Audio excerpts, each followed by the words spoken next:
এবার আল্লাহর বান্দা আল্লাহকে ডাক দিয়ে বলে, আল্লাহ, এই যে জঙ্গলের মধ্যে বিশাল একটা বাঘ, তুমি বুঝি আমাকে সমুদ্রের ভেতর থেকে বাঁচাইয়া বাঘের খাবার বানাইবা আল্লাহ।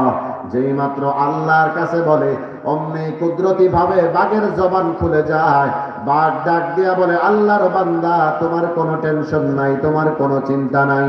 গভীর রাত্রে আমার রেস্টের সময় ছিল, আমার আল্লাহ আমাকে ডাক দিয়া বলে, বাঘ, আমার বান্দা সমুদ্রের কিনারায় বিপদে পড়েছে, যা আমার বান্দাকে সমুদ্রের কিনারা থেকে উদ্ধার করে গভীর জঙ্গলটা পার করে ওই নিরাপত্তার ভেতরে সাদা জায়গায় রাস্তার মধ্যে পৌঁছাইয়া দে।